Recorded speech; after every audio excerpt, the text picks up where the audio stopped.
Welcome back people to the QGIS course. Professor Piyush here. So in the previous video, I showed you how can you change the symbol structure of any layer.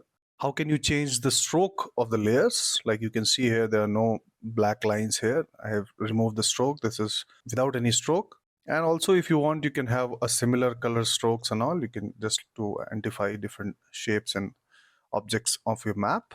Likewise, we did that. And this is all part of symbology. So we are still in the symbology chapter.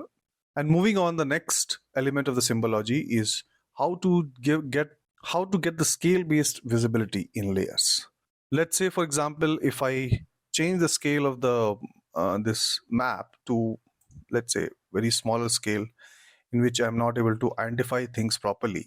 In this case scenario, what happens? Still, all the layers are on, not able to distinguish the buildings or different components with each other. So that becomes very tedious to read. And also at that scale, maybe some of the components I don't want to see, I don't want to go into that detail. Maybe just like, I want to analyze and get an overview of the map. So maybe I don't require building layers in that, which are actually creating a black cluster here and creating issue to understand the map. So those kind of things can be solved by using scale-based visibility or rendering the map based on scale. So I will show you how to do that in QGIS.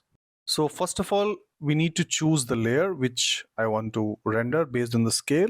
For example, in this case, I want to render building layers. So I will select the building layers and I will right click, go to the properties, or as I told before in previous videos, you can access the layer styling panel from here, and you can also double click to directly open the layer properties symbology option, right? So from both the ways you can access. Now you have to go to rendering tab here, right?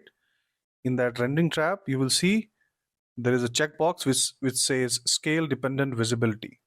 So we need to check that box to activate that kind of rendering. I will check it, and the minimum value is too high. So what I will do, I will just use the scroll out and try to set it to, let's say, 10,000, 1:10,000 scale. And then you can keep everything as it is and just click apply and click OK. And now you can see in your layer panel also, because that particular layer is rendered based on scale, you'll see the font also has changed at that scale, right? You're not able to see that layer on that scale. So if I go more out, let's say if I go to 10,000, let's say what happens.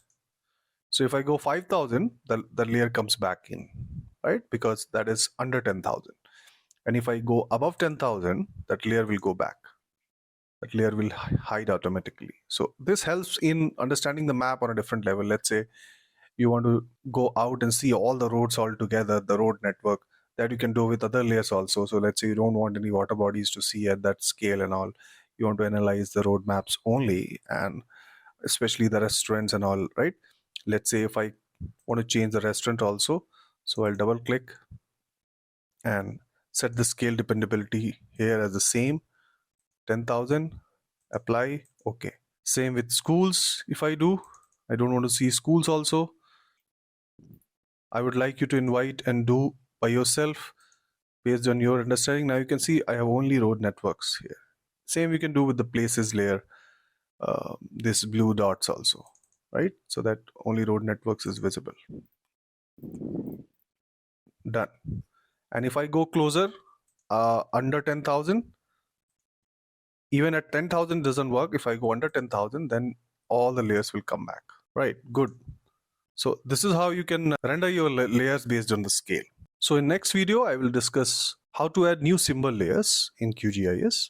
If you remember in previous videos, I showed you how can you structure the symbology of the layers here, the symbol structure. Like you if you don't want any stroke or something, you can change the stroke, you can change the line type, like dashed line or solid line or thickness of the line, all those things. Next, I will show you how can you add your another different symbol layers with different textures. Let's say you are trying to show some fencing or some gridding or netting or any kind of textures, different grids and patterns.